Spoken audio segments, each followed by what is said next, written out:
সকাল থেকে রাজধানীর কয়েকটি থানা ঘুরে ভিন্ন ভিন্ন চিত্র দেখা যায়। ডিএমপির 50টি থানার মধ্যে কয়েকটি থানায় স্বল্প পরিসরে কার্যক্রম শুরু হলেও এখনো বন্ধ অনেক থানা। সকাল থেকে সাদা পোশাকে কাজ করছেন মতিঝিল থানার সদস্যরা, শুরু করেছেন জিডি ও মামলা নেওয়ার কার্যক্রম। রাজধানীর ওয়ারী থানায় পুলিশ সদস্যরা থানায় ফিরলেও আসবাবপত্র পড়ে যাওয়া এখনও কাজ শুরু করতে পারেনি।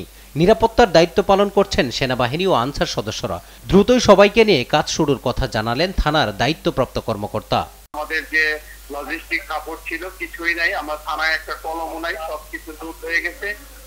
এই প্রেক্ষিতে তারপরেও আমরা আমাদের আইজিপি স্যারের নির্দেশ মোতাবেক গত 8 তারিখেই আমরা থানায় এসেছি এবং এসে আমরা চিন্তা করছি অন্তত একটা রুম বা একটা সাইট পরিষ্কার করে আমরা কার্যক্রমটা শুরু করতে পারি কিনা।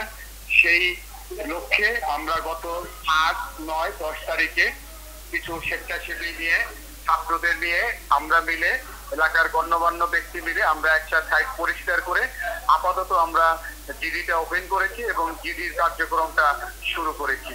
একেবারেই ভিন্ন চিত্র দেখা গেল যাত্রাবাড়ী থানায়। বিধ্বস্ত থানাটিতে এখনো আসেননি কোনো সদস্য। নিরাপত্তার দায়িত্ব পালন করছেন শিক্ষার্থীরা, কাউকেই ঢুকতে দিচ্ছেন না তারা। আমরা চেষ্টা করতেছি রাস্তা ট্রাফিক থেকে শুরু করে থানা পর্যন্ত আমাদের সবকিছু আমরা নিজেরা মেনটেন করতেছি এবং করতে পারতেছি। হ্যাঁ, আশা করি আমাদের এখন কোনো সমস্যা হয় নাই। একটা ওসি যতটুকু দায়িত্ব পালন করে আমরা সেম ততটুকু দায়িত্ব পালন করতেছি। গেল 5 আগস্ট স্বৈরাচারী হাসিনা সরকারের পদত্যাগের পর নিরাপত্তার শঙ্কায় বন্ধ হয়ে যায় রাজধানীর সব থানার কার্যক্রম। মাজহারুল ইসলাম, দেশ টিভি, ঢাকা।